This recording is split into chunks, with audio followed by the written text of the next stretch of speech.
Hola a todos y todas, a las 20 personas que se encuentran ahora en nuestra sala y a quienes se están conectando. Mi nombre es Macarena Martínez, soy docente de la Escuela de Obstetricia de la Universidad San Sebastián en la sede de la Patagonia y a lo largo de estos meses hemos organizado distintos seminarios virtuales abordando distintos temas.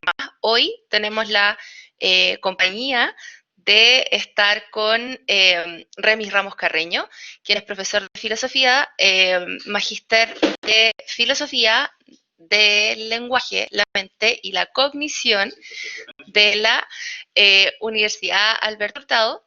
Y hoy día Remy nos va a acompañar un poco a entender quizás cómo pensamos cuando estamos en momentos de incertidumbre como los que vivimos actualmente. Al iniciar este seminario virtual, la presentación va a durar unos 45 minutos. Al final vamos a tener un tiempo para abordar discusión para quienes son profesionales y para quienes no son profesionales de la salud necesariamente. Y les pido que por favor las preguntas las vayan dejando en el chat. Las vamos a responder y resolver al final, ¿cierto? Con nuestro experto. Así que sin más que decir, voy a dejarlos con Remis, quien va a iniciar su presentación. Entonces, ¿cómo le hago para...? Yo te comparto la chica. Ya, ok.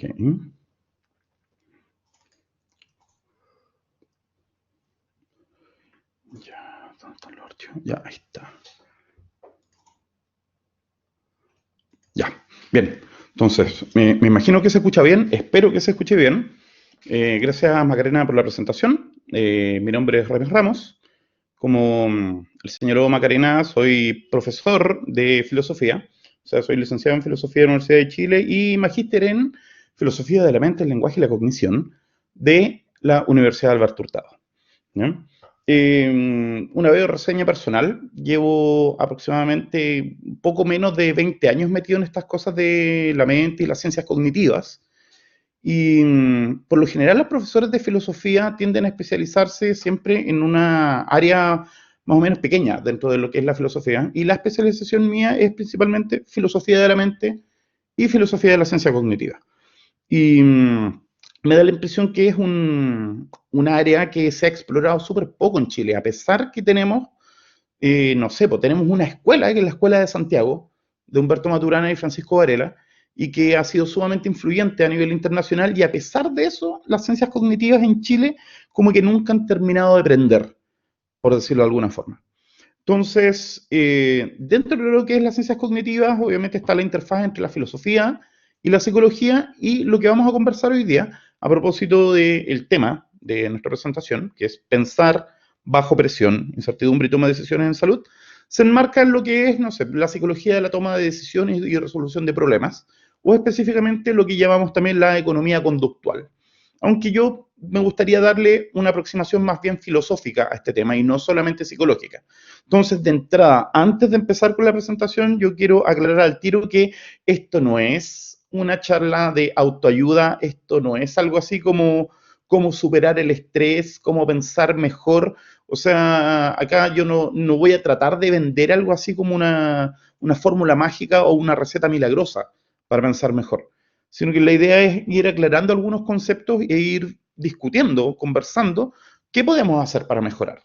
¿Ya? Entonces, esto no se trata tanto de proponer recetas, sino que se trata de hacer un diagnóstico primero, antes de hacer la receta. Bien, entonces, comenzamos. Me imagino que se escucha bien. Gracias por el saludo. Bueno, vamos a dar inicio entonces a la presentación. Partimos con el resumen ejecutivo, ¿ya? Y esta presentación va a contar de 6 secciones. Me imagino que las primeras van a ser mucho más rápidas que las que vienen al final, que son las más importantes y son las que requieren mayor discusión, ¿ya? Entonces, vamos a tener 6 secciones: una breve historia de elementos y mitos, pensar rápido y pensar despacio, heurísticos y sesgos, toma de decisiones en salud, intuición experta y, por último, ciencias cognitivas, pensamiento crítico y educación. Bien, entonces vamos a partir con la primera, la introducción a nuestro problema, que es el problema de qué es pensar y cómo podemos pensar mejor, ¿ya? Y hablar sobre qué es el pensar, requiere responder la pregunta de ¿qué es la mente? Entonces vamos a hacer una brevísima historia de la mente en 5 minutos o menos. ¿Eh? Se me olvidó que no tengo que hacer clic. No. A ver, pregunta. ¿En pantalla se ve mi mouse? ¿Se ve el mouse sobre la...? ¿No? ¿No se ve? Ya. Ok. Entonces voy a tener que indicar... ya. Voy a tener que simplemente indicar de alguna forma. La manito. Puntero. Ahí está. Ya entiendo. Ya. Entonces, bueno, para hacer una breve historia de la mente, el concepto mismo de mente es un concepto que se le empezó a tomar más en serio, diría yo, recién en la época moderna. Sin embargo, desde la antigüedad ya hablamos de mente, ya hablamos de cuerpo y hablamos de una relación entre la mente y el cuerpo. ¿Ya? Y esta relación de mente y cuerpo en la enorme mayoría de las culturas, tanto en Europa, en Asia, en África, en América, etcétera, conciben la mente de forma dualista. Es decir, dentro del ideario popular, dentro del ideario de cada cultura, está la idea de que la mente o el alma y el cuerpo son dos cosas completamente distintas. Son cosas de diferente naturaleza, por decirlo así. O utilizando una metáfora, casi todas las culturas han concebido la mente o el alma como algo que está encerrado dentro del cuerpo. El cuerpo sería como una especie de envase. ¿Eh? Y eso se le llama dualismo, el dualismo mente-cuerpo, ¿ya? Entendiendo la mente o alma como una entidad inmaterial e independiente del cuerpo. De hecho, de ahí se desprende también la idea de la inmortalidad del alma, por ejemplo. La idea de que el alma existe desde antes del nacimiento del cuerpo y la idea de que una vez que el cuerpo fallece, esta alma, esta mente puede seguir existiendo, irse al cielo, irse al infierno, ir al nirvana, reencarnar, etc. ¿Ya? Todas las culturas tienen un relato en este sentido. Ahora, lo que me interesa es contarles un poquitito sobre el primer caso documentado de la historia de la neurociencia. Digo, documentado en el sentido que está puesto por escrito.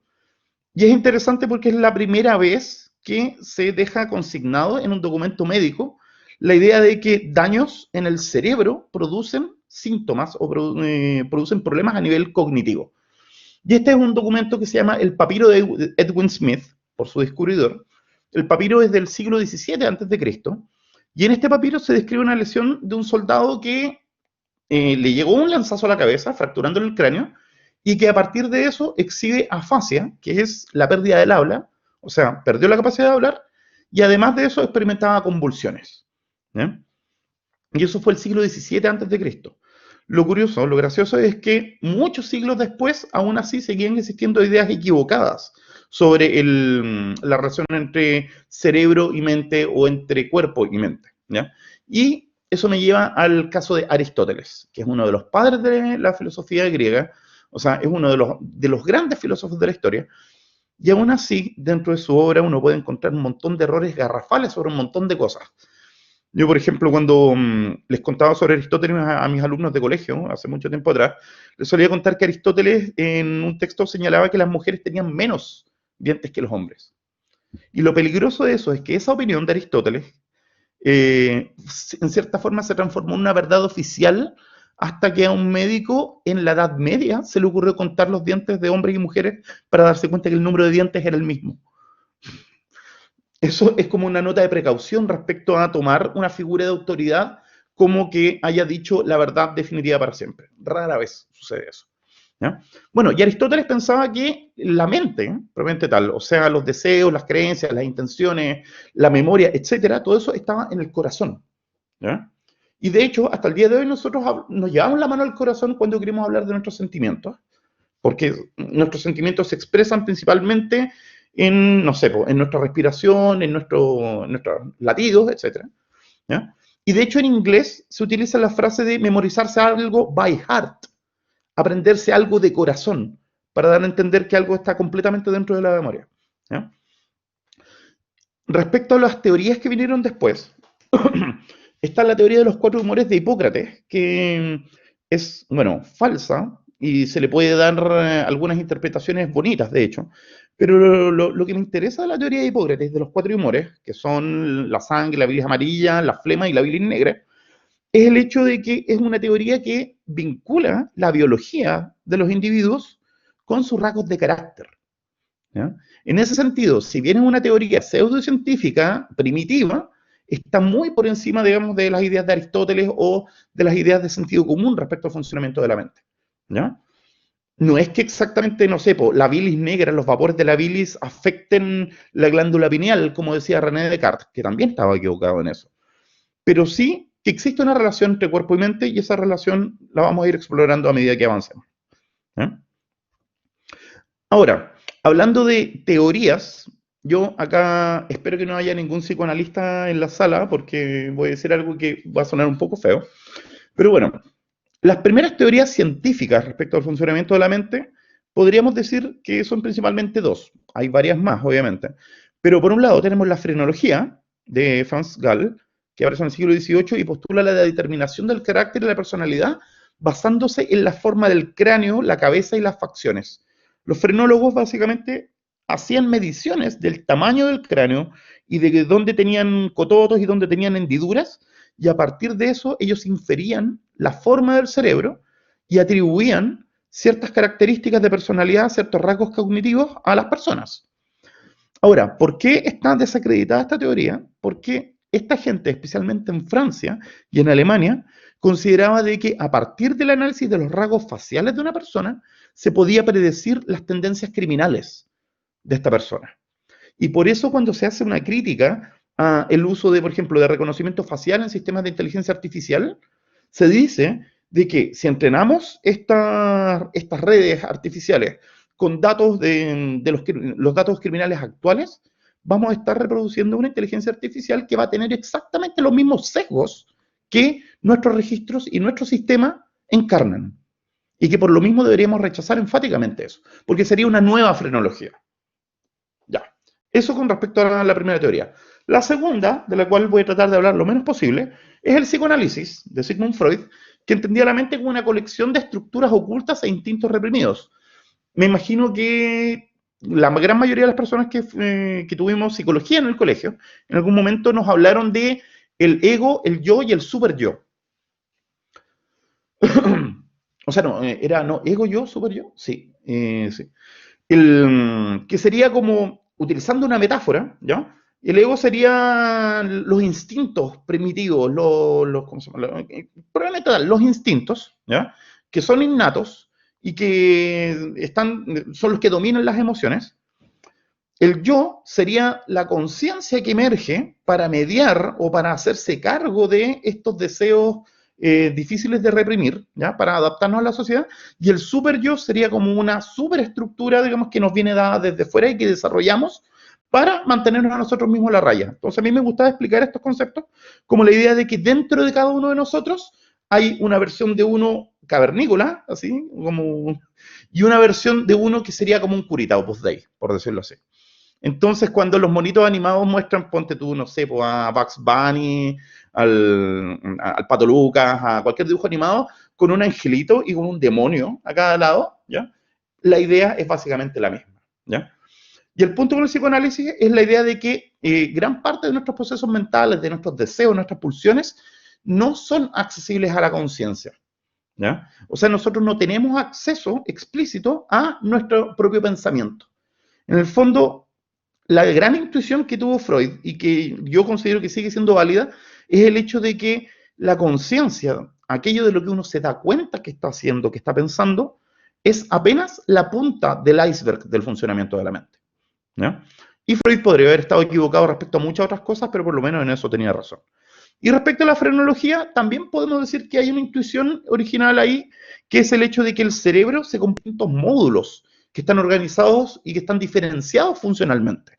O sea que hay partes del cerebro que se encargan de tareas específicas. Y por eso quiero retomar el caso del papiro egipcio, ¿ya? Porque la historia de la neurociencia siempre ha tratado de encontrar funciones cerebrales a partir de daño cerebral, ¿ya?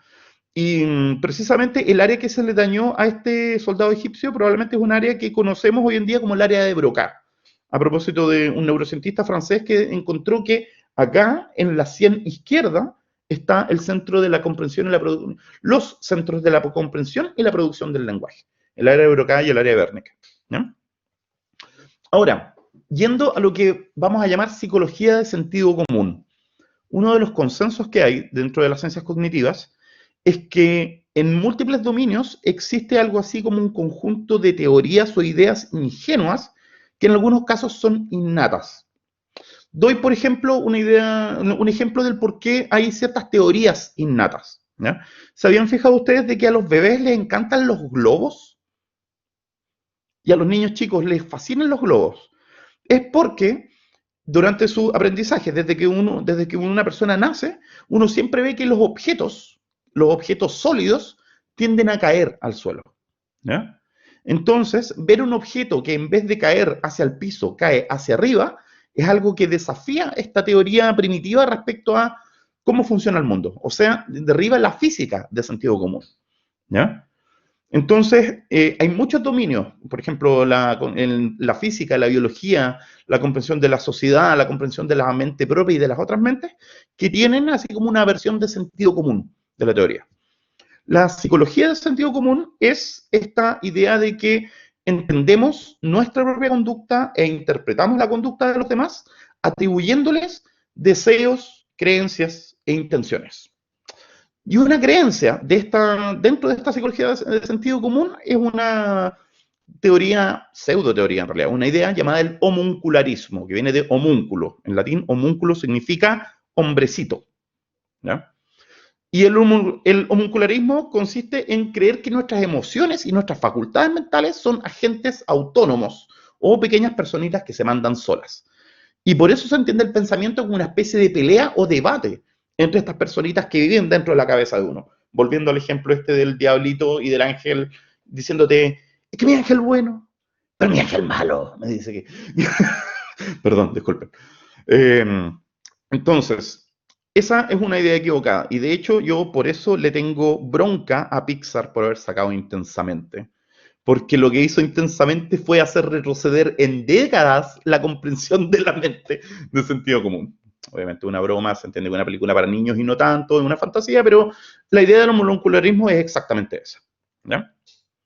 Ahora, la otra teoría, y que ha entrado muy, muy fuerte, especialmente desde los años 80, ¿ya?, es la llamada metáfora del computador, ¿ya? En la ciencia ficción siempre existe esta idea de que la mente es como un computador y que podemos tener interfaces cerebro-máquina, y el ejemplo clásico es de Matrix. Recuerden que esta película, que ya es una película retro a estas alturas, porque Matrix es del año 99, 21 años atrás. En The Matrix, recuerden que Neo no sabía muchas cosas respecto a cómo pelear, entonces lo sientan en un sillón de dentista, le enchufan un cable en su nuca y le empiezan a cargar disquetes de kung fu, manejo de armas, cómo pilotear helicópteros, etc. ¿Ya? O sea, en el fondo lo que hicieron fue cargarle programas en su cabeza, ¿ya? La metáfora consiste en entender el cerebro como un tipo de máquina, como un tipo de computador, y entender la mente, esta cosa inmaterial, como información, como el sistema operativo, como los archivos, como los programas de la mente, ¿ya? Y esta metáfora, la metáfora computacional, de hecho, durante mucho tiempo se tomó en serio, muy en serio, dentro de la ciencia cognitiva. Hay específicamente un filósofo que es Jerry Fodor, que es el padre del computacionalismo clásico, que se le llama, que es la idea de entender la mente como una colección de programas, una colección de módulos específicos funcionalmente distintos, que operan con distintos tipos de representaciones mentales, ¿no? Y las representaciones mentales serían algo así como los archivos de la mente. Bueno, eso con respecto a nuestra breve historia de la mente. Creo que me tardé más de 5 minutos, así que voy a tratar de ir un poquitito más rápido, ¿ya? Vamos a hablar un poquitito de Daniel Kahneman y lo que Daniel Kahneman llama las teorías dual de sistemas, ¿ya? Esto es lo mismo que dije al principio. Todo esto está enmarcado en lo que son las ciencias cognitivas, que es esta interdisciplina que se compone por la psicología, la filosofía, la neurociencia, la lingüística, la antropología y la inteligencia artificial también, ¿ya? De hecho, si quieren que les explique un poquitito más el por qué estas 6 y de dónde viene todo esto, lo podemos hacer al final, ¿ya? Lo que plantea Daniel Kahneman en varios papers coescritos con Amos Tversky, que era su colega, que falleció lamentablemente antes de recibir el Premio Nobel de Economía, ¿ya?, están sintetizadas en un libro de él que está publicado en castellano por Editorial Debate llamado Pensar rápido y pensar despacio. Y el corazón de esta teoría es entender la mente como contando con dos sistemas de pensamiento diferentes. Lo que vamos a llamar el sistema 1 y lo que llamaremos el sistema 2. ¿Ya? El sistema 1 es lo que vamos a llamar la intuición. ¿Ya? Y la intuición es rápida, automática, es frecuente, la utilizamos todo el rato, todo el tiempo, es emocional, está influida por las emociones, utiliza estereotipos y funciona de manera subconsciente. O sea, por debajo del umbral de la conciencia, de lo que uno puede, con el ojo de su propia mente, ver qué uno está haciendo. ¿Ya? Su función es generar intuiciones que con frecuencia nos sirven adecuadamente, pero no siempre. Y el sistema 2 es un sistema que es lento, requiere esfuerzo, es poco frecuente, o sea, lo usamos muy poco seguido, es lógico, es calculador y es consciente. Su función es tomar decisiones finales tras observar y controlar las intuiciones del sistema 1. ¿Ya? El sistema 2, en cierta forma, es el sistema que reclutamos cuando necesitamos pensar en un problema de manera profunda, intensa. Mientras que el sistema 1, para utilizar una metáfora, sería como el piloto automático de nuestra mente. Un ejemplo para entender la diferencia entre el sistema 2 y el sistema 1. Ustedes, me imagino que recuerdan cuando empezaron, bueno, los que manejan, obviamente los que saben manejar autos, cuando empezaron a aprender a manejar.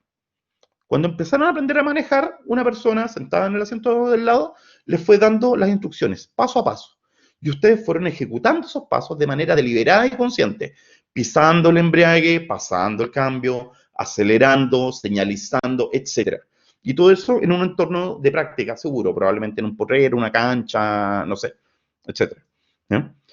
En ese momento, cuando ustedes están aprendiendo a manejar, están utilizando todo el rato el sistema 2. O sea, están utilizando un conocimiento de manera deliberada, consciente, se les hace difícil hacerlo, pero a medida que adquieren práctica, el acto de manejar se transforma en una actividad de sistema 1, que uno hace de manera casi inconsciente, de forma rápida, automática, etcétera. Y de hecho, las personas que llevan mucho tiempo manejando muchas veces pueden venirse de la pega a su casa sin darse cuenta del cómo llegaron a la casa, porque estaban pensando en otras cosas, mientras estaban mirando al frente, obviamente, y siguiendo la ruta, porque la ruta ya se la saben de memoria.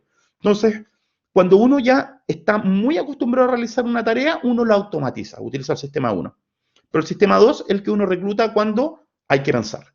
Y decimos que es costoso, que requiere esfuerzo, porque literalmente es costoso. No sé si ustedes sabían de que el cerebro consume entre el 30 y el 40% de la glucosa que una persona ingiere al día. Y cuando una persona está pensando, si uno mete a una persona pensando un problema difícil, ya sea de matemática, de filosofía, de lo que sea, y uno la pone en un fMRI, uno va a encontrar que el cerebro entero se activa y empieza a consumir más combustible. Entonces, pensar cuesta caro y por eso tratamos de utilizar nuestro piloto automático, nuestro sistema 1, la mayor cantidad del tiempo posible. Ahora, Kahneman, cuando describe la intuición y el razonamiento, hace énfasis en una característica que es bien particular y que tenemos que tener en cuenta para todo lo que sigue en esta charla. Y es el hecho que la intuición, el sistema 1, funciona de manera rápida, automática, sin esfuerzo asociativo, aprendizaje lento, emocional. O sea que, como proceso, la intuición es muy parecida a la percepción. La percepción también es rápida, paralela, automática, sin esfuerzo, asociativa, de aprendizaje lento y emocional. ¿Ya? El razonamiento, como proceso, ya dijimos, lento, consecutivo, controlado, con esfuerzo, regido por reglas, flexible y neutral.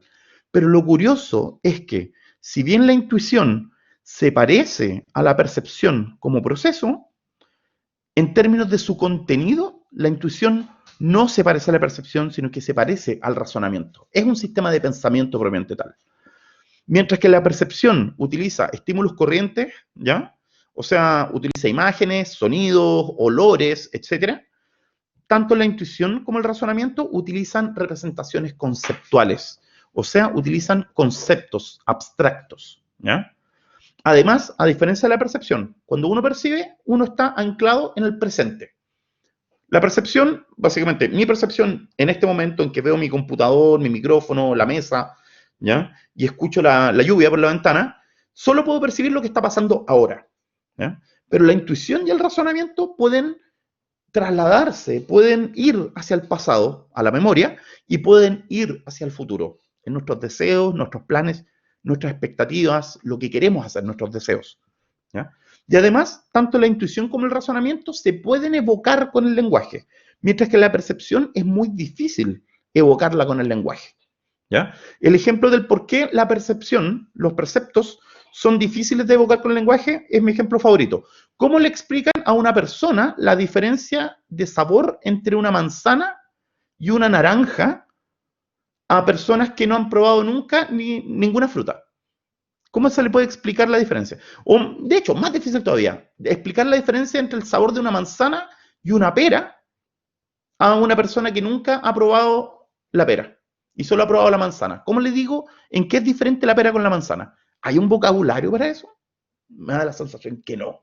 Por mucho que algunos sommeliers digan que, no sé, un vino tiene notas de roble, con, etcétera. O sea, como que sacan olores de donde no los hay. ¿Ya?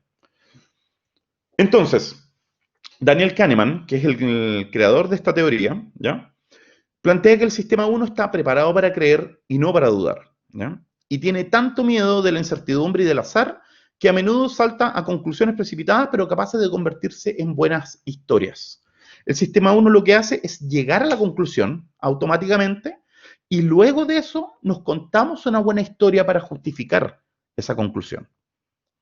A diferencia del sistema 2, que lo que hace es, al igual que en la argumentación, partir de premisas, partir de evidencias, para luego sacar una conclusión.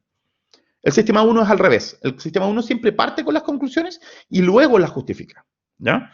Y este hecho psicológico ayuda a entender por qué el fanatismo y la seguridad dogmática se sustentan en la ignorancia o en evidencias insuficientes, ¿ya? O sea, la persona que está absolutamente segura de algo, la persona que nunca duda, sobre todo de las cosas que conviene dudar, ¿ya?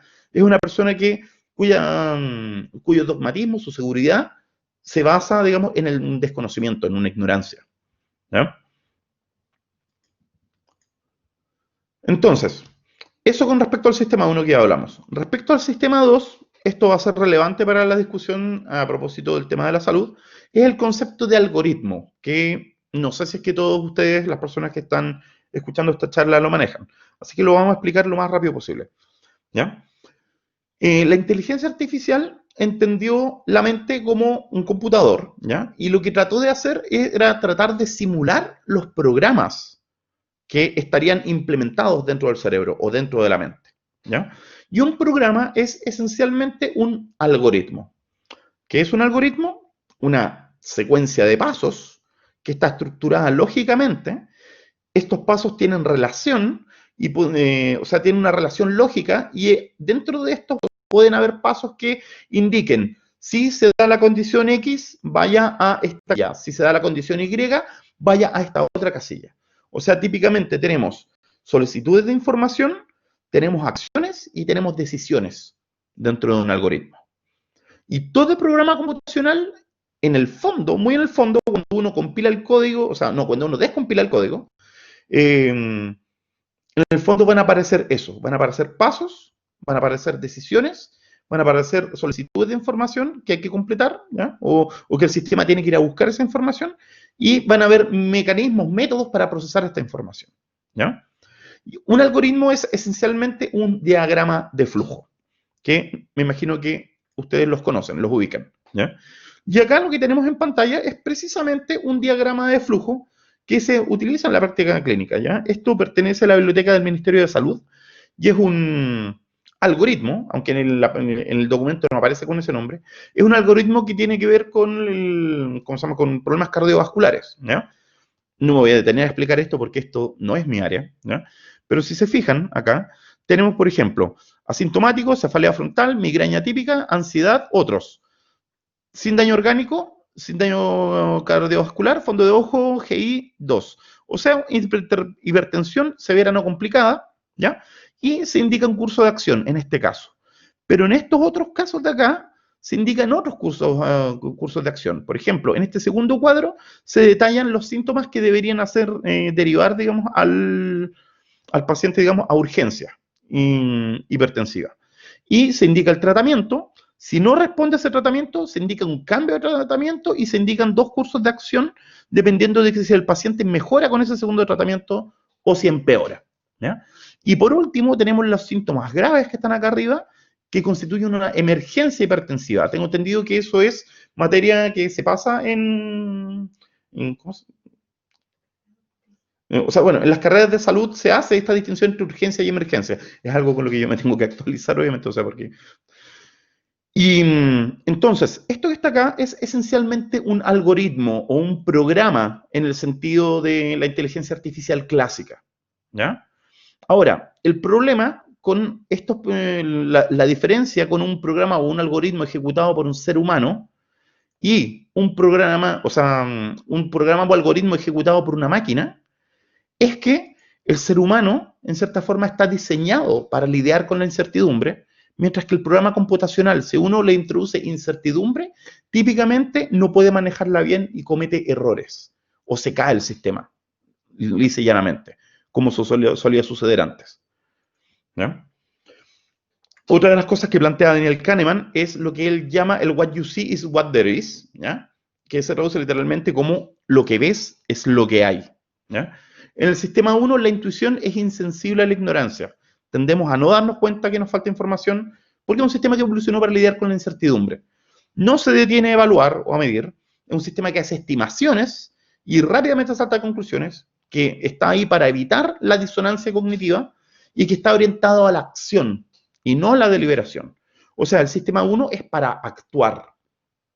Cuando, por ejemplo, uno está en una situación de peligro, el sistema 2 se apaga completamente y uno actúa completamente en función del sistema 1. Por eso una persona que está con miedo típicamente puede tomar malas decisiones o puede tomar decisiones que en condiciones normales no tomaría, ¿ya? Un concepto que va a ser importantísimo acá es el concepto de disonancia cognitiva, que es esa sensación de que hay algo raro, que algo está mal, que algo de que las cosas se van a echar a perder, etc. Pero precisamente es una sensación. La disonancia cognitiva es algo que se siente como un fricazo en la cabeza, así como cuando uno queda así como... cuando uno queda perplejo, por decirlo así, ¿ya? Las disonancias cognitivas es la señal que tiene nuestro piloto automático para activar el sistema 2, ¿ya? Porque cuando uno encuentra esta contradicción entre lo que uno ve y lo que uno cree, o entre el cómo uno ve las cosas o cómo uno cree las cosas, cuando existe esta disonancia, esta contradicción, uno rápidamente activa el sistema 2 para mirar bien qué es lo que está pasando, ¿ya? Vamos a hacer un ejemplo, les voy a dar, mientras tomo agua, les voy a dar 20 segundos para que veamos un ejemplo de cómo se siente la disonancia cognitiva y por qué una tarea que usualmente se hace con el sistema 1, uno está obligado a hacerla con el sistema 2. Les voy a mostrar una serie de palabras que están escritas con distintos colores. Les voy a pedir que, obviamente, cada uno de ustedes en su casa, lo más rápido, no lea las palabras, sino que mencione los colores con que están escritas las palabras. Mencionar los colores con que están escritas las palabras, lo más rápido posible. A la cuenta de 3. 1, 2. Ya, la tarea es mencionar los colores con que están escritas, no las palabras. Azul, negro, rojo, amarillo, rojo, verde, verde. Ya, me equivoqué. Lo que sucede con esta tarea, que es una tarea clásica de la psicología, es que al haber una contradicción entre la información visual del color y la información conceptual de la palabra, eso provoca cortocircuito a nivel cognitivo y la única forma de hacer esta tarea bien no es hacerla de manera automática como cuando uno lee algo rápido, sino que hay que hacerlo de forma lenta.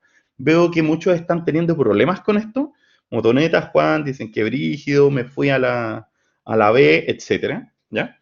Bueno, este es un buen ejemplo para explicar la idea de que la disonancia cognitiva lo que hace es desactivar el sistema 1 y activar el sistema 2 de razonamiento. Ahora vamos a hablar de los heurísticos y los sesgos cognitivos, ¿ya? La definición de heurístico que me interesa acá es la cuarta acepción que aparece en el diccionario de la RAE, que plantea que en algunas ciencias es una manera de buscar la solución de un problema mediante métodos no rigurosos, como por tanteo, como reglas, o sea, siguiendo reglas empíricas, o rules of thumb, como les dicen en inglés, ¿ya? O en el castellano de Chile tenemos una preciosa palabra para hablar de los heurísticos. Y decimos que utilizamos el ojímetro. Me imagino el concepto de ojímetro. Esta idea de que una persona es capaz de hacer una estimación más o menos precisa de una situación, de una distancia, de un peso, etcétera. Lo hacemos al ojímetro, al tuntún, al tanteo, etcétera. ¿Sí? Ensayo y error, de forma poco rigurosa. De forma poco rigurosa o poco exacta. ¿Ya?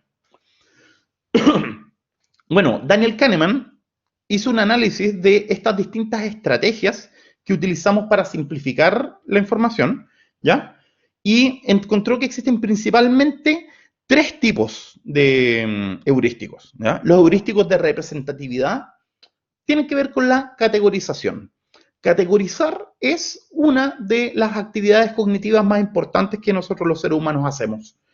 Nosotros podemos ver un perro chico, un perro grande, un perro peludo, un perro lampiño, un perro siberiano, un perro chihuahua. Y sin embargo, a partir de todas estas experiencias, somos capaces de formar un concepto abstracto que es el concepto perro. O pensar en el perro ideal, el perro platónico, si se quiere. ¿Ya?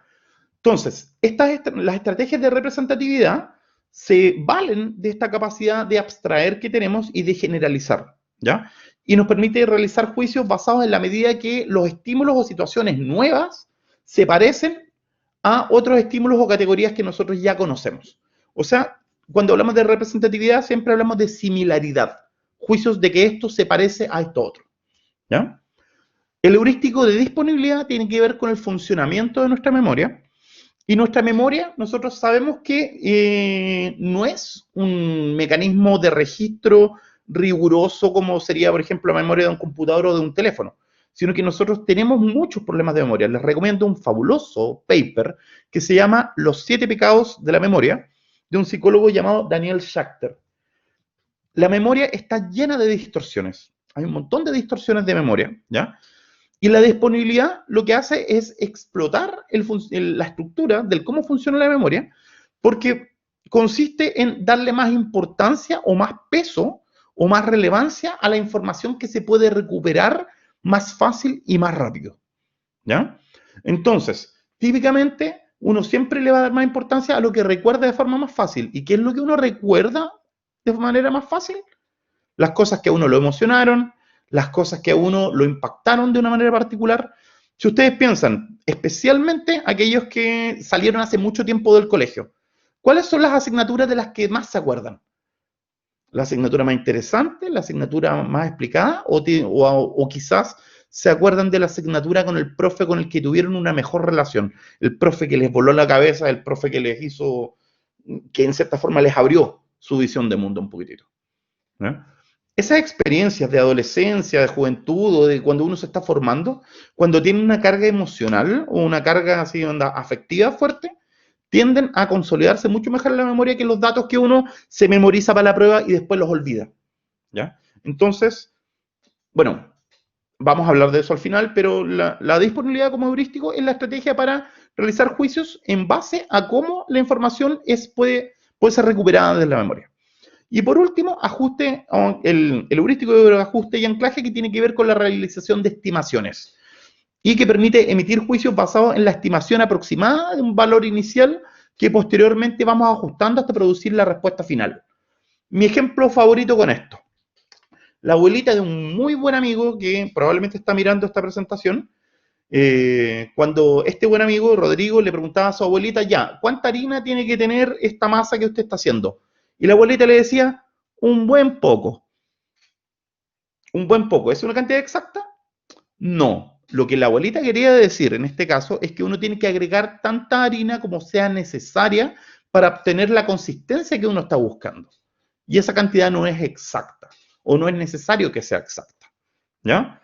Pero ¿qué es lo que pasa cuando uno hace estimaciones de este tipo? Por ejemplo, cuando uno le llega el mail de la profesora o el profesor diciendo tienen 2 semanas para realizar este trabajo, y yo veo el trabajo y digo, con 3 noches tengo. Y empiezo 3 noches antes a hacer el trabajo. Y estoy a 10 minutos de la entrega y no llevo ni la mitad. ¿Qué es lo que pasó? ¿Qué es lo que falló ahí? La estimación del tiempo y de la capacidad de trabajo de uno. ¿Ya? O, por ejemplo, el maestro que dice, no, yo con 200 lucas le construyo el cobertizo. y te vas una semana y después vuelves y te encuentras que el tipo tiene la hora a la mitad y dice, oiga, porque sabe que se acabaron los materiales, tengo que comprar más, tiene que pasarme 200 lucas más. Y el cobertizo que al principio te dijo que te iba a salir 200.000 pesos, te termina saliendo medio millón de pesos. Porque el tipo realizó una mala estimación al principio. ¿Ya? Respecto a los sesgos cognitivos, eh, Dan Ariely hace una analogía muy bonita, que es la idea de que los sesgos cognitivos son las distorsiones que tiene nuestro razonamiento y que son muy parecidas a las ilusiones ópticas, en el sentido de que nuestro sistema funciona de modo tal que tendemos a equivocarnos. ¿Ya? Y les voy a dar un puro ejemplo de ilusión óptica que de hecho a cierta persona se la mostré el otro día y que quedó así como, le voló un poco la cabeza. Fíjense en los colores del recuadro A y el recuadro B. Ambos colores son el mismo color, pero a pesar de que, por ejemplo, lo que pueden hacer ustedes es tapar con sus manos las orillas de los recuadros para quedarse solo con el A y el B, y así podrán ver que es el mismo color. Pero si retiran las manos, igual van a ver el cuadro B como más claro y el A como más oscuro. Se los demuestro, miren. Lo que hice ahora fue conectar ambos cuadritos y pueden ver que no hay una diferencia de grado. ¿Ya? Entonces, el punto es, ahora sabemos, nos consta que el cuadrado A y el cuadrado B son del mismo color. Pero si yo quito eso que está ahí al medio, ¡pum! Reaparece la ilusión. ¿Ya? ¿Qué nos dice esto respecto a los heurísticos? El problema con los heurísticos es que los sesgos cognitivos son ilusiones tan poderosas que muchas veces, aunque el sistema 2 nos diga que estamos equivocados, aún así uno tiene la ilusión que uno tiene la razón. Cosas a las que tendemos naturalmente. Esto es... a ver, esto que voy a plantear acá, la idea es que ustedes investiguen al respecto sobre sesgos cognitivos. Hay varias páginas en que pueden investigar, ¿ya? Pero vamos a hacer un rápido repaso de los sesgos cognitivos más comunes, ¿ya? Tendemos a fijarnos más en las cosas que ya tenemos en mente. Tendemos a confiar más en la información que confirma nuestras creencias o que se ajusta a lo que creen nuestros amigos, nuestro grupo. Tendemos a notar los defectos en las acciones y propuestas de los otros en vez de las nuestras. La paja en el ojo ajeno, ¿ya? Tendemos a ver patrones que le dan significado a los datos, ¿cachai? O que se pueden transformar en buenas historias. O sea, tendemos a racionalizar. Utilizamos estereotipos, juzgamos de forma más amable a las personas cercanas y conocidas que a los desconocidos, porque tenemos una desconfianza natural por la gente de otros grupos, ¿ya? Simplificamos las cifras y las probabilidades estadísticas para facilitar el procesamiento del pensamiento. Creemos que sabemos lo que sienten los demás, siendo que muchas veces no tenemos idea de qué es lo que pasa dentro de las cabezas de los otros. Proyectamos nuestro pensamiento actual al pasado y al futuro. Típico pasa que, por ejemplo, termina una relación y uno está muy triste o está muy enojado y uno ve que todo lo que pasó fue malo. O típicamente, si uno echa de menos a la otra persona, idealiza y ve todo con ojos de color de rosa y dice que todo fue bueno. Típicamente nunca todo es bueno y todo es malo, ¿ya? Sin embargo, tendemos a distorsionar nuestra valoración del pasado con respecto a lo que sentimos en el presente. Además, invertimos esfuerzo y atención en lo que ya hemos invertido tiempo y esfuerzo, aunque sea contraproducente, ¿ya? O sea, no nos gusta perder lo que invertimos, tenemos una aversión a las pérdidas, ¿ya? Preferimos la opción más simple, o sea, utilizamos la regla del mínimo esfuerzo, recordamos de forma distinta los hechos según la forma en que los vivimos, simplificamos los modelos explicativos, ¿ya? Asumimos relaciones de causa-efecto cuando no la hay, o sea, hablamos de correlación ilusoria o hablamos de causalidad ilusoria, ¿ya? Y además tendemos a confiar más en nuestra capacidad mientras menos habilidad y experiencia tenemos y viceversa. Y esto es algo que está muy de moda. Por un lado, el efecto Dunning-Kruger, la idea de que las personas mientras menos experiencia y habilidad tienen, más capos, más hábiles se creen. Y por otro lado, el síndrome de impostor, que una persona mientras más conocimiento y mientras más habilidad posee, menos confianza tiene en sí mismo. Y la explicación de ese fenómeno es súper simple. La persona que tiene más habilidad precisamente puede diagnosticar sus propios errores. Se da cuenta cuando se equivoca, se da cuenta cuando lo está haciendo mal. De la misma forma que un músico se da cuenta que está desafinando, mientras que una persona que canta en la ducha canta pésimo, pero jura que se le escucha súper bien. ¿Cierto? Eso con el efecto Dunning-Kruger y el, ¿cómo se llama? el síndrome de impostor, ¿ya? Sesgos cognitivos hay montones. Este gráfico de acá es solo para mostrarlo, para que vean que todo este círculo que tenemos acá son distintos sesgos cognitivos que están categorizados en distintas ideas, ¿ya? O sea, en distintas dimensiones. Pueden, si quieren, buscar Cognitive Bias Codex, ¿ya? Y les va a aparecer esta infografía animada con las definiciones de cada uno. O lo que pueden hacer también es ir a una página que es yourbias.is, en la cual van a encontrar este póster, que incluso si quieren lo pueden usar de fondo de pantalla, ¿ya? Que nos muestra distintos sesgos cognitivos, ¿ya? El sesgo de anclaje, el sesgo de confirmación, declinismo, el efecto Barnum, el efecto Marco, del cual he hablado en otros lugares más de una vez a propósito del cómo se utiliza el lenguaje para distorsionar los hechos, ¿ya? También hay uno de falacias, de hecho, ¿ya? Entonces, siguiendo. Todo esto que hablamos respecto al sistema 1 y el sistema 2 tiene implicancias directas en la toma de decisiones en salud, ¿ya? La toma de decisiones en salud, típicamente en el contexto de la práctica clínica en emergencias, etcétera, implica presiones. De ahí el título Pensar bajo presión. Las presiones más comunes que los profesionales de la salud acusan son, primero, presión asistencial, la idea que en condiciones normales hay una alta demanda en los servicios de atención de urgencia, ¿ya?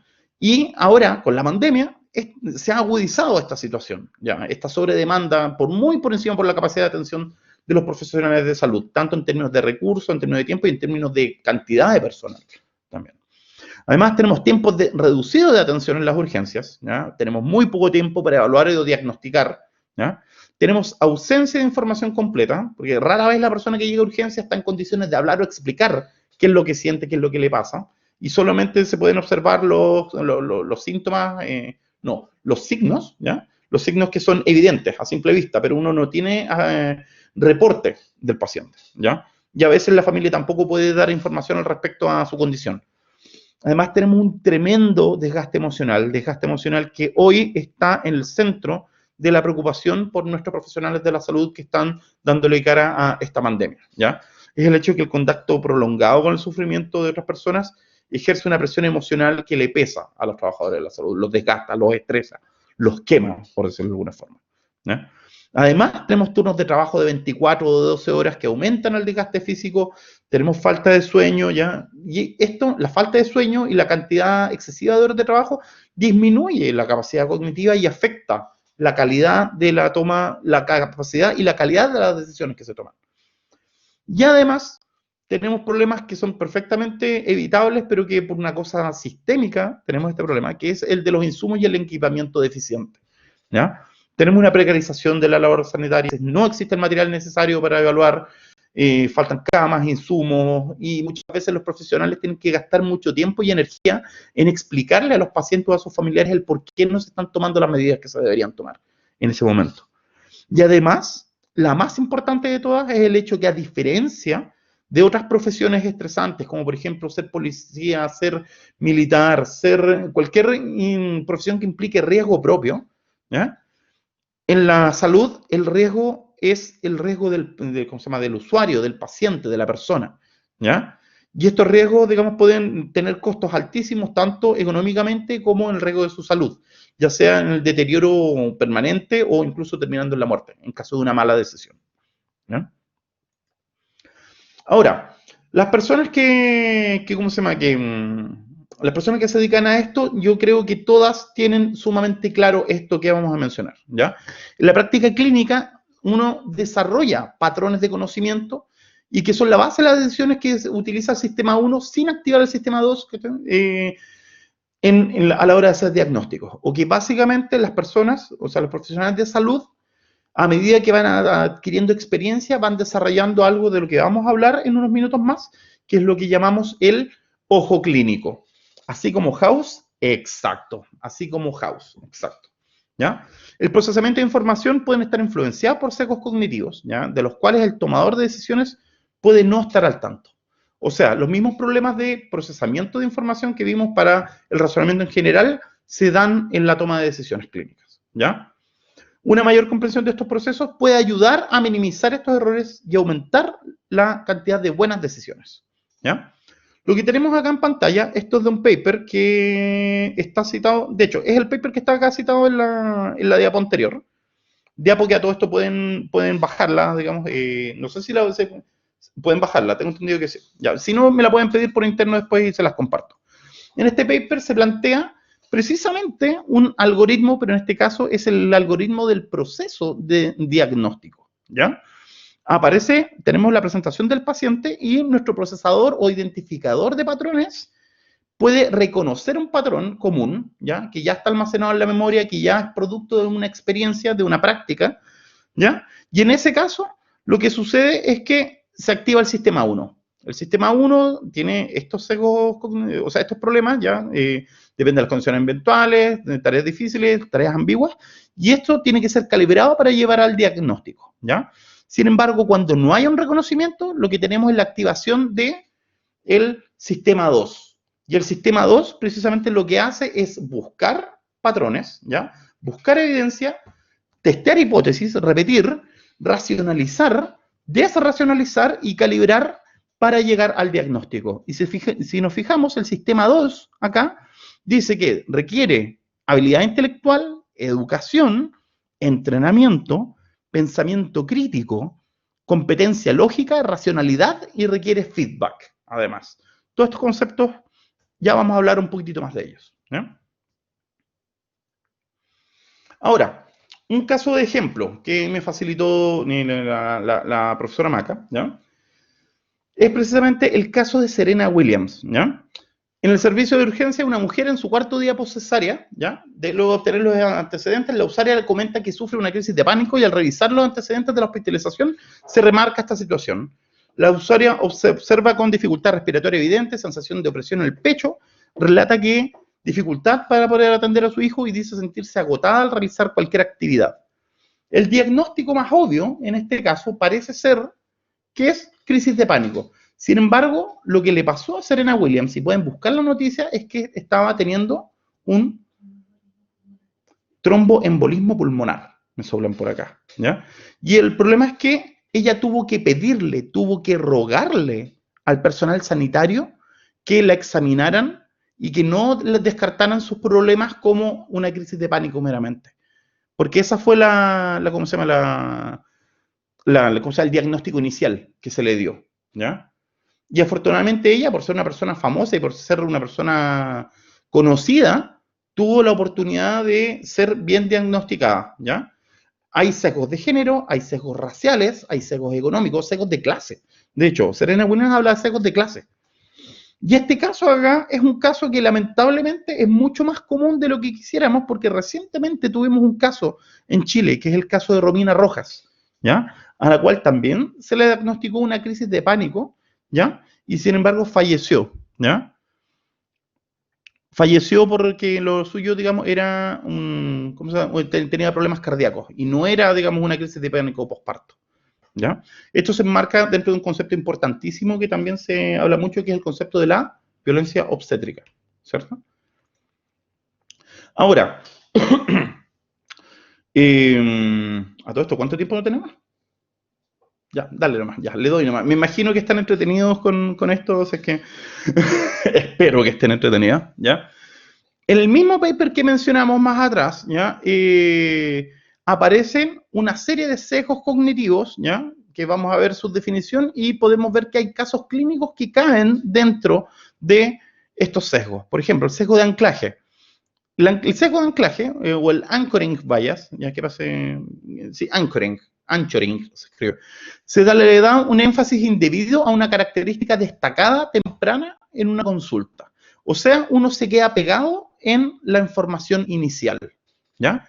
Y el ejemplo clínico que aparece acá es concentrarse en el hecho de que un paciente de 58 años con dolor de espalda tiene un trabajo manual, o sea, se le diagnostica dolor muscular, esquelético, porque tiene una pega pesada, un obrero, y poner menos peso en su queja de vacilación, o sea, de que él se marea, digamos, y nocturia, no sé qué es lo que es la nocturia, pero el diagnóstico es dolor óseo por cáncer de próstata, que no tiene nada que ver con el dolor musculoesquelético. Este paciente con el primer diagnóstico probablemente le recetaron algún antiinflamatorio y lo mandaron para la casa, siendo que lo que tenía en realidad era cáncer, ¿ya? El sesgo de disponibilidad. La experiencia reciente domina la evidencia. Habiendo ingresado recientemente un paciente con esclerosis múltiple, este diagnóstico se viene a la mente la próxima vez que ve un paciente con síntomas sensoriales. O sea, mientras más reciente sea un caso anterior que uno haya evaluado, más probable es que uno tienda a asumir que lo que llegó, digamos, es una nueva instancia de ese mismo problema. ¿Ya? Tenemos el efecto bandwagon, y esto ya lo voy a decir en una sola frase. Acá las cosas se han hecho desde siempre de esta forma. El respeto a la tradición, el respeto al subirse al carrito. Por eso se le llama el efecto bandwagon. Es literalmente subirse al carro. Decir que algo está bien solo porque siempre se ha hecho o porque el entorno en el que estamos siempre ha hecho las cosas de esa manera. ¿Ya? La falacia del jugador es interesante porque el mejor caso para entender la falacia del jugador es el caso de la abejita que luego de haberse gastado toda la plata que le sobraba, se empieza a gastar la plata del pan diciendo, he tenido tan mala suerte que ahora me tiene que tocar buena suerte. Y termina perdiendo toda la plata en la máquina. ¿Ya? La falacia del jugador es la tendencia a creer que en una serie de diagnósticos la serie no puede continuar, en lugar de tomar cada caso según sus méritos. ¿Ya? Recientemente he visto 3 casos de síndrome coronario agudo y este cuarto caso no puede ser lo mismo, porque como tanta coincidencia. De la misma forma que el jugador dice, he perdido demasiadas veces, ahora me toca ganar. Sesgo de punto ciego, y es el más terrible, reconocer las fallas en el razonamiento ajeno y no en el propio, y esto se da principalmente en contextos laborales, en la competitividad, la tendencia a ser crítico con lo que deciden otras personas, pero a tener baja autocrítica con uno mismo. ¿Ya? Ahora, Kahneman, el hombre de los dos sistemas, nos habla de que existe una cosa llamada la intuición experta. Y en el caso de la profesión de la salud, a esa intuición experta se le llama coloquialmente el ojo clínico. ¿Ya? Hay un caso que no lo vamos a leer, sino que solamente lo voy a mencionar, de unos bomberos que estaban apagando un incendio, lo apagaron, y el jefe de los bomberos dijo, ¡vámonos! Y salieron todos arrancando. Y en el momento que salen arrancando, el piso se vino abajo. Lo que pasó era que el incendio que ellos apagaron era un incendio superficial en el primer piso y el incendio grande estaba en el subterráneo. Y el tipo en su momento no sabía por qué dijo, vámonos. Sin embargo, notó que tenía las orejas un poco calientes y que el sonido del fuego era distinto. ¿Ya? O sea, ese hecho de tener las orejas más calientes de lo que debería y el sonido generan en este bombero una disonancia cognitiva, la idea de que algo está mal. ¿Ya? Y este bombero da la orden de salir corriendo sin tener claro por qué. Y efectivamente, casos de intuición experta está lleno en la historia militar, en la historia o sea, en todos los contextos en que se tienen que tomar decisiones que impliquen riesgo. ¿Ya? Básicamente, una persona experta, con una intuición experta, es una persona que puede mirar una situación, un golpe de ojo, evaluar y tomar decisiones que típicamente son eficientes, son certeras, sin haber hecho un proceso racional de levantamiento de evidencia, levantamiento de datos y de recogida de información. O sea que puede hacer esa recogida de información, pero la puede hacer de una manera automática, rápida. O sea, básicamente es una persona que la operación de sistema 2 la transforma en una operación de sistema 1, que transforma en una cosa automática una habilidad que al principio requiere esfuerzo. De la misma forma como, por ejemplo, el ejemplo de aprender a manejar. ¿Ya?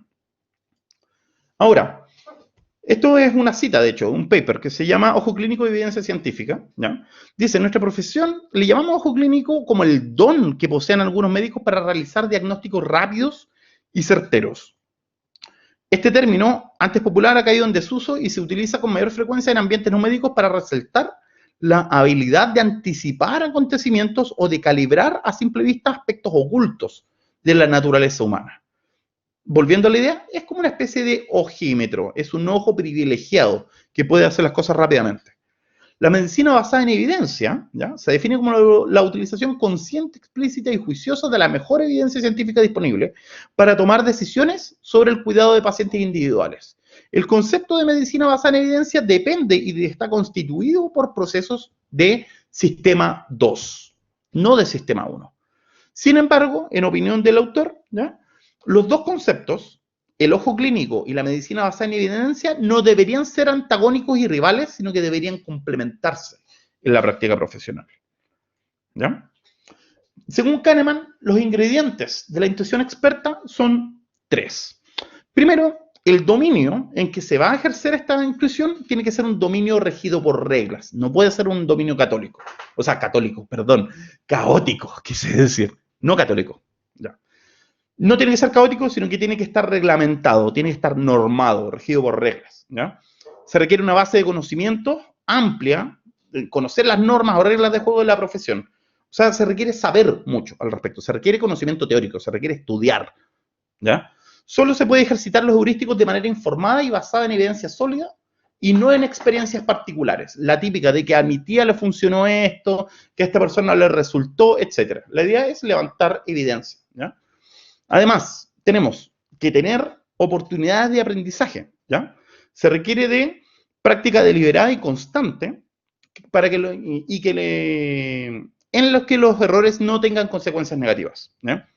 En algunos dominios se requiere años de ejercicio. Hay una teoría muy popular en psicología de gente que estudia a expertos, ¿ya?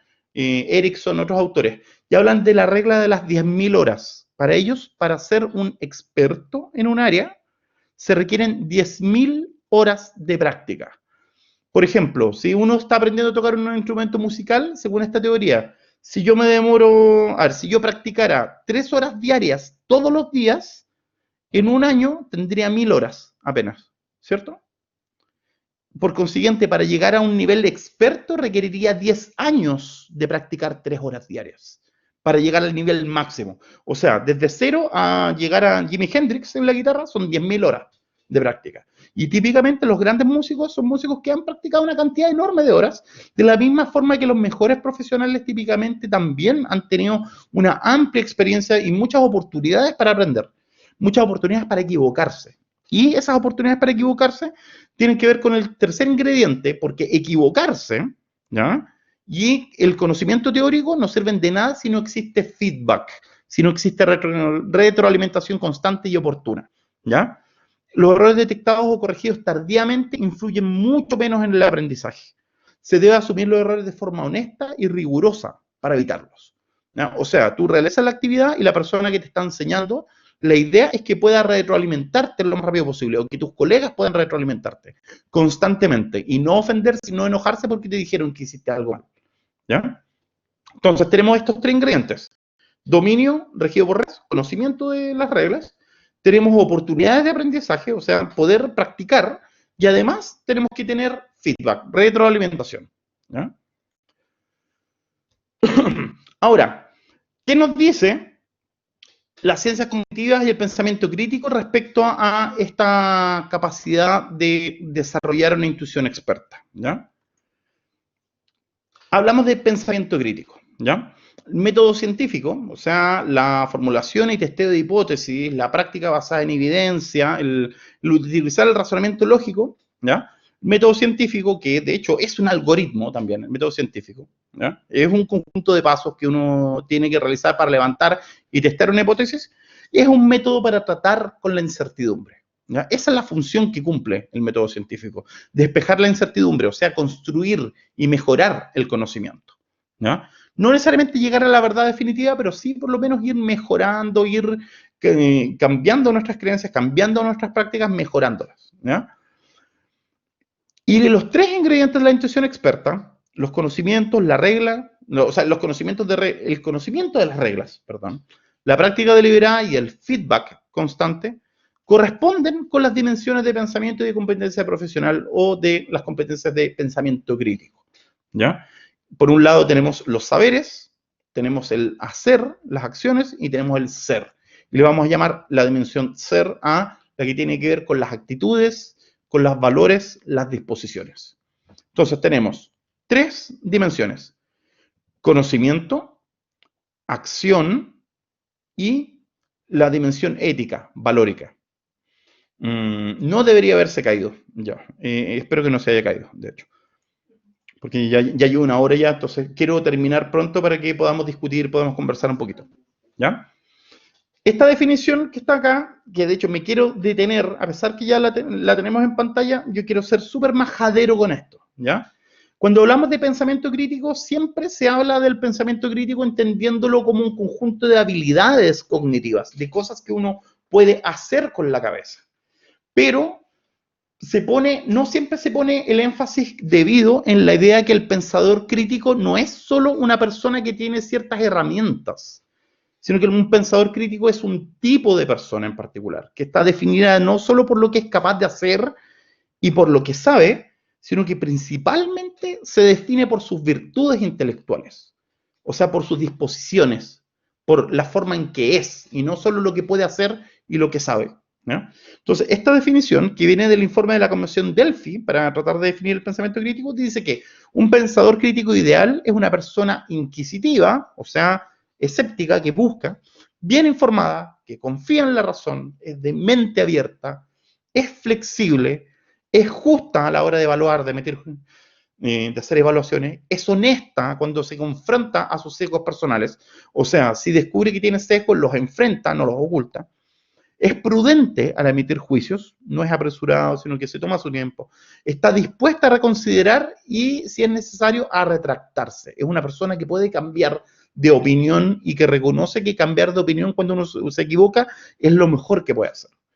Además, es clara respecto a los problemas o situaciones que requieren emitir juicios, es ordenada cuando se enfrenta a situaciones complejas, es diligente en la búsqueda de la información relevante, o sea, busca información, es razonable en la selección de criterios a la hora de evaluar, porque toda evaluación requiere ciertos criterios, normas, ¿ya? Requiere poner cosas en la balanza y es razonable en utilizar esta balanza.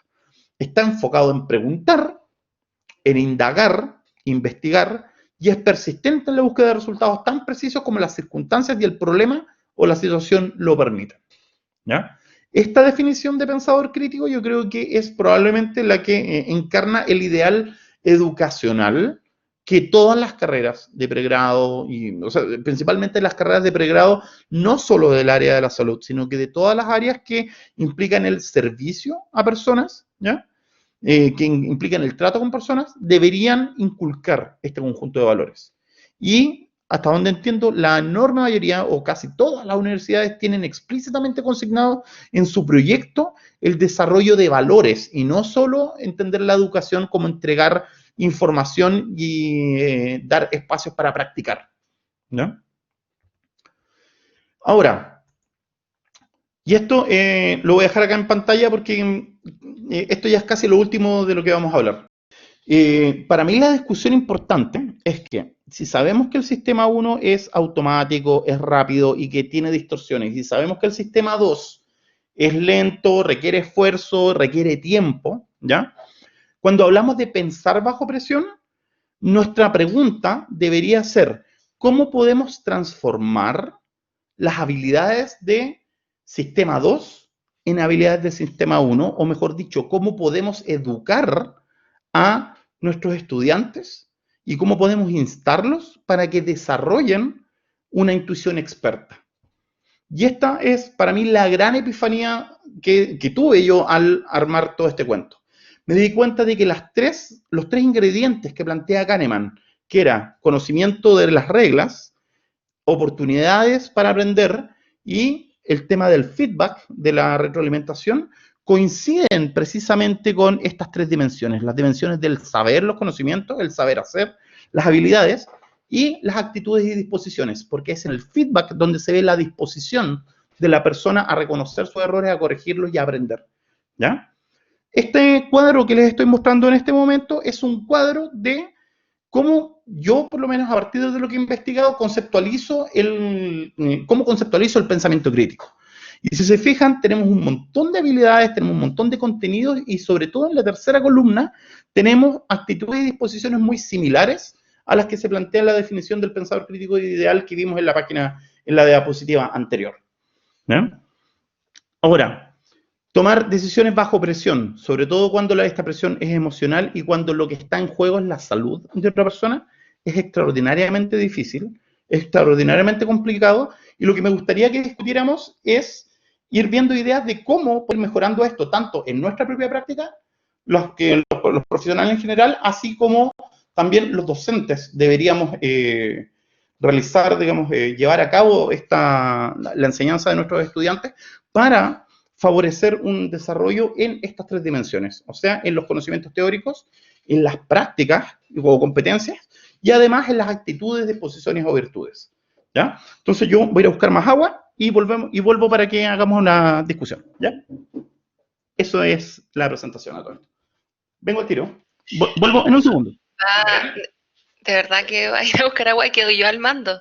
Es que me voy a poner la cámara por acá. Por ahí leí unas preguntas muy interesantes que hacía Francisco y Macarena. Entonces vamos a esperar que Remis vuelva a buscar agua, ¿cierto? Y poder hacerle las consultas, pero por ahí creo que Francisco decía que había quedado muy claro em, con la explicación que había dado hacia el final. Algunos acá, yo sé de los que están conectados, son en general docentes también del área de la salud, para profesionales de la salud. Y yo creo que una de las oportunidades que tenemos ahora y que quizás mucho no tuvimos cuando estábamos en nuestro pregrado haciendo nuestra preparación es la posibilidad de la simulación. Nosotros antes no teníamos simuladores clínicos, no teníamos no teníamos el tema de la simulación clínica como tal, ¿cierto? Nosotros íbamos a la vida con los pacientes, por decirlo de alguna manera, y ahí estaba la posibilidad de daño, ¿cierto? También teníamos el tema de que no teníamos la opción de practicar tan frecuentemente porque los procedimientos no eran repetitivos, por lo general, más que feedback o una retroalimentación, ¿cierto? Que es lo que uno hace en simulación clínica, un debriefing, ¿cierto? Del procedimiento y le explica al alumno. No lo teníamos, no teníamos esa posibilidad. Era más que nada el reto por no haber hecho bien el procedimiento, ¿cierto? O por haber generado algún daño. ¿Ya? Francisco y Macarena hicieron preguntas mientras estaba en la presentación. Francisco dice que ahora tengo dudas de usar el concepto de razonamiento clínico, porque hay que apuntar entonces a un sistema experto o al sistema 2. La Macarena abajo dice, yo creo que es más la combinación de los dos, porque con entrenamiento se automatiza. Sí. Oye, estaban diciendo que se escucha eco. Ah, porque estamos los dos, están los dos micrófonos. Yo no los silencié. Pero silencio el mío entonces, mejor, porque el tuyo capta el audio del ambiente. Deja prendido solo este entonces, acá. ¿Se escuchan? ¿Se escucha bien? Ahora sí. ¿Nos escuchamos bien los dos? Ya, súper. Ya, maravilloso. Claro, pues eso de el tema del feedback es complejo porque típicamente e históricamente hemos evaluado siempre post hoc, por decirlo así. Todas nuestras evaluaciones siempre típicamente consisten en evaluar un producto, ¿ya? Y eso es algo que en pedagogía ha entrado súper fuerte en las últimas décadas, la idea de que las evaluaciones no solo tienen que ser de productos, sino que tienen que ser evaluaciones de procesos. Y una evaluación de proceso requiere un acompañamiento también, ¿ya? Entonces, es súper complejo aplicar evaluaciones que permitan que efectivamente el docente pueda hacer un acompañamiento así como debiera ser, porque típicamente, ¿qué es lo que pasa con todos nuestros docentes? En todas las universidades, en todos los colegios sobre todo, es que un profesor tiene, ¿cuántos? ¿150, 200 alumnos? Y la única forma de poder dar un buen acompañamiento, un buen seguimiento es tener la menor cantidad de alumnos posible, pero nuestro sistema no nos permite hacer eso. Entonces, eso, a ver, yo quiero leer el chat acá, a ver si es que hay alguna, sí, análisis de problemas clínicos, sí, eso, ya, veo las evaluaciones de proceso, ya, análisis de casos clínicos con aprendizaje basado en problemas, exacto, sí. Casi, aprendizaje del... Eso, Loreto, ya. Soy Macarena, pero ¿Ya? estoy usando el chat de la María Loreto. Ya, es que también hay una Macarena en... Sí, Macarena está haciendo esto, es como que estoy hablando conmigo misma, pero sí. Ah, ¿estás tú dos veces? No, Macarena es una participante. Ah, ya, ok, Sí. ya, alcancé el nombre, sí. Ya, mira, lo que yo les voy a pedir, lo que yo les voy a pedir es que precisamente todo lo que sea aporte, a ver, ya, no, a ver, déjenme armar esto de nuevo. Esto es una charla muy resumida y muy rápida respecto a un montón de cosas que he estado estudiando hace tiempo, ¿ya? Y obviamente ninguno de estos temas, digamos, pudo ser tratado en profundidad como correspondería, porque este tema no es un tema para una charla, en realidad es un tema para un curso. Entonces mi primera propuesta sería de hacer en una fecha próxima, y les avisamos por los mismos medios que se enteraron, podríamos hacer directamente un conversatorio respecto a este tema. Así, donde ya, no así como yo vomitándoles información, sino que sea centrado en la discusión. ¿Ya? Ahora, Francisco, tengo dudas al usar el concepto de razonamiento clínico, que apuntará entonces a un sistema 1 experto o al sistema 2. A ver, cuando hablamos de razonamiento clínico basado en evidencia específicamente, estamos hablando todo el rato del sistema 2, ¿ya? Estamos hablando de utilizar conocimientos estructurados, utilizar procedimientos que ya estén, ¿cómo se llama? Probados, testeados, etcétera, ¿ya? Macarena, la otra vez yo le pregunté sobre este tema y me dijo que sí, efectivamente, para todas las condiciones, en todas las áreas de la salud, existen algoritmos, pero esos algoritmos muchas veces no están disponibles rápidamente y el profesional muchas veces se los tiene que memorizar. Y si no logra memorizárselos al callo, típicamente lo que utiliza es precisamente heurísticos para evaluar, para determinar el curso de acción a seguir con un paciente, porque no tiene toda la información disponible, porque obviamente que nuestra memoria es limitada, obviamente nuestra memoria tiene límites, ¿ya?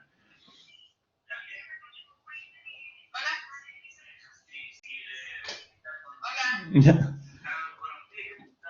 Eso, no sé si hay alguna otra pregunta. Acá alguien mencionó, así como House. Lo de House a mí me da oportunidad para hacer una queja que he hecho toda la vida con respecto a House, ¿ya? Aunque a mí me sugirieron que no hablara del tema, pero ya que estamos ya que quedan menos, hay menos personas, hay solo 32 personas, me voy a dar este pequeño gusto antes de que cerramos la sesión respecto al Doctor House, esta serie, digamos, protagonizada por Hugh Laurie, que es como de principios de los 2000, ¿ya? Las personas que hayan visto la serie House recordarán, o se habrán dado cuenta, o habrán leído por ahí, que House es básicamente una reversión de Sherlock Holmes, pero en un contexto médico, y es súper obvio, porque Holmes, House, Watson, Wilson, hasta el número de la casa, el mismo, el 33 Baker Street, una cosa así, ¿ya? No me acuerdo cuál es el número exacto. Entonces, se supone que el personaje de House está modelado siguiendo la lógica de Sherlock Holmes. Y típicamente de Sherlock Holmes se dice que es el maestro de la deducción, que él siempre puede deducir grandes conclusiones. Y resulta que en lógica, lo que hace House y lo que hace Sherlock Holmes y lo que hacen, digamos, estos expertos a la hora de resolver problemas o a la hora de sacar conclusiones, de hacer diagnósticos, ya sean diagnósticos médicos o resolver crímenes o resolver problemas de otra índole, no es razonamiento deductivo, ¿ya? El tipo de razonamiento que utilizan es un razonamiento que se le llama razonamiento abductivo. Explico la diferencia. Razonamiento deductivo es cuando uno va desde la regla general a los casos particulares.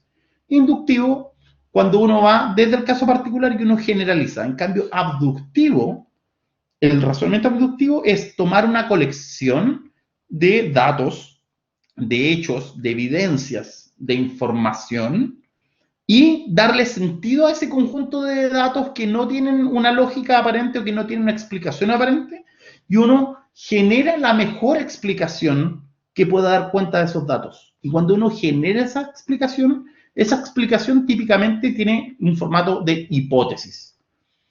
Postular una hipótesis es precisamente tratar de darle sentido a los datos que uno ha observado, para, a partir de esos datos y de la experimentación y de la comprobación, uno después busca generalizar. Cuando uno generaliza, ahí uno está utilizando la inducción, pero la abducción es la que tiene que ver con los procesos de descubrimiento, cuando uno está tratando de resolver un problema, cuando uno está tratando de darle sentido a un problema. Entonces, recuerden, ¿qué es lo que pasaba con House? Típicamente, House le llega un paciente cacho, por decirlo así, entre comillas, ¿ya? Este paciente tiene una serie de síntomas. Los síntomas no indican un diagnóstico a la primera, entonces derivan al paciente a la unidad de diagnóstico diferencial, que es House con sus colaboradores, o sus esclavos, sus suches, por decirlo así. House y sus colaboradores en una pizarra van viendo hipótesis disponibles, se deciden por la mejor y proceden a realizar un tratamiento. El paciente mejora un poquitito, después empeora. Significa que el primer diagnóstico, digamos, estaba mal, ¿ya? Y se hace un segundo tratamiento hasta que toca la casualidad que Watson, o Wilson, no, que diga, Wilson dice algo absolutamente random y House tiene esta epifanía en que se le viene a la mente rápidamente un diagnóstico que es el diagnóstico correcto y el paciente se salva. No siempre, pero se salva al final. Ese proceso de razonamiento caricaturizado en esta serie de televisión tiene momentos que son inductivos, tiene momentos que son deductivos, pero tiene momentos que son abductivos. Y la abducción es un tipo de pensamiento, un tipo de razonamiento que requiere creatividad.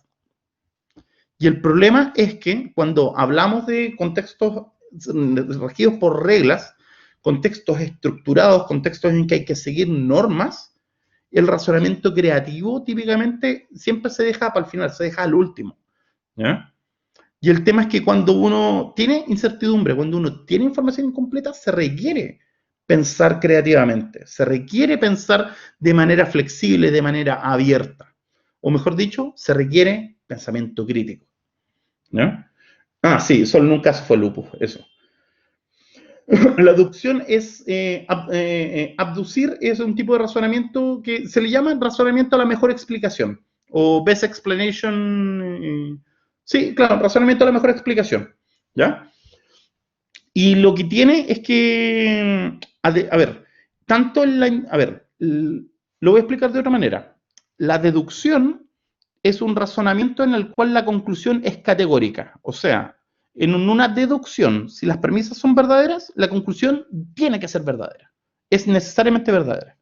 En una inducción, los datos, evidencias, las premisas que tenemos me llevan a una conclusión, pero la certeza de la conclusión es probabilística, con mayor o menor grado de confianza. A diferencia de la deducción, que es categórica. ¿Es verdad sí o sí? En la inducción, la conclusión es estadísticamente probable solamente. Mientras que en la abducción, típicamente, la conclusión no es ni cierta o verdadera directamente, ni tampoco es estadísticamente probable, sino que es una hipótesis que tiene que ser validada y tiene que ser testeada, ¿ya? O sea, la conclusión del razonamiento abductivo no es una verdad. La conclusión de los razonamientos abductivos son caminos a seguir para acercarse a la verdad. Eso fue como bien filosófico y bien lógico, pero podemos verlo en otros contextos o lo podemos explicar también de otra forma, ¿ya? No sé si hay más preguntas, no sé si les gustó, les agradezco que hayan prestado la atención, se sabe que la atención es algo escaso, cuesta mantenerla, entonces les quiero agradecer de todo corazón haber estado hasta acá, las 31 personas que están conectadas. Y Mario tiene una pregunta interesante. Ya. Mario tiene una pregunta interesante.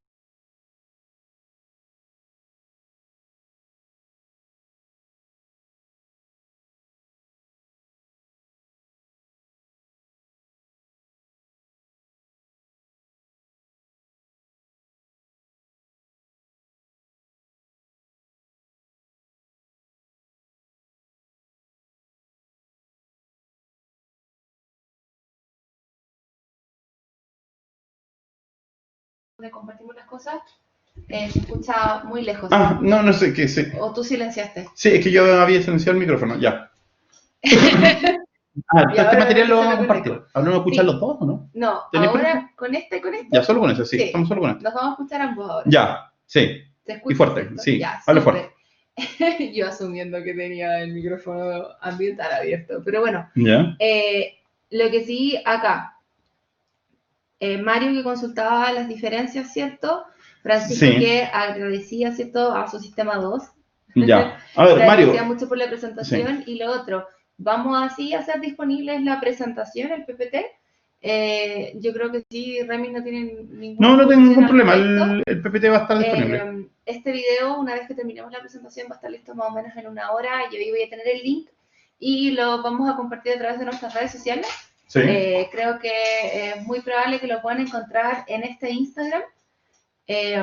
Y si no, a través de el resto de nuestras redes sociales, a través de Twitter, Instagram, ¿cierto? Y agradecerles nuevamente a todos. Tuvimos un éxito de audiencia. Sí. Sabemos que había muchas personas que no estaban participando en el área de la salud y habían otros profesionales también interesados en esto. Si de verdad les interesa más, si de verdad les interesa que profundicemos en estos temas, pucha, vital que nos cuenten, nos escriban y eso. Así que te dejo con la última respuesta. Ya. Y sí. con eso cerramos, para Ya. que la gente no se nos canse. Sí, para que... Ok. Mira, el desliz de Sutton, de hecho, te confieso, esta tabla que estaba en ese paper que encontré, que de hecho se los puedo compartir también, primera vez que escucho hablar del desliz de Sutton, pero exactamente tiene que ver con la navaja de Occam. Ahora el tema es que la navaja de Occam tiene que ver con las teorías y si bien es muy similar el proceso de postular hipótesis y testear teorías, el problema que tenemos con el trato de pacientes es que si una teoría está equivocada, una teoría científica, es como que, bueno, ya quede en ridículo o voy a pasar al olvido o se van a reír de mí porque me equivoqué con una teoría, porque dije que la Tierra era plana, etc. O sea, ser terraplanista no le hace daño a nadie, ¿ya? El problema es que si uno tira una hipótesis en salud, ¿ya? Y lo que está en juego es la salud o la vida de una persona, uno tiene que asegurarse de que uno ha descartado, digamos, las posibilidades más graves primero, para luego llegar al diagnóstico más simple. Y no al revés. No partir con el diagnóstico más obvio o más simple, ¿cachai? Para después, si es que se me enferma más el paciente, digamos, probar con otra cosa, ¿ya? En ese sentido, en la medida que el tiempo lo permita, el diagnóstico tiene que ser lo más completo y riguroso posible para descartar, digamos, otras condiciones que pueden tener síntomas similares, pero que pueden ser más graves que lo que uno está suponiendo en este diagnóstico más obvio o más simple. Así que sí, efectivamente, se parece mucho con la navaja de Occam, pero la diferencia está entre estar equivocado versus perder a un paciente o poner en riesgo a una persona. Eso sería con respecto a la pregunta de Mario. No sé si hay alguna otra pregunta. En todo caso, si ustedes quieren que sigamos en contacto, pueden ir a Twitter o a Instagram. Hay un Instagram que se llama Sin Sentido C y ahí me pueden ubicar, ¿ya? Acá, en este asunto. Y sería eso nomás, creo que estamos. Nuevamente les quiero agradecer por la paciencia y nos estamos viendo próximamente. De hecho, sería bueno que hiciéramos un conversatorio al respecto de esto. Muchas gracias a todos. Chao.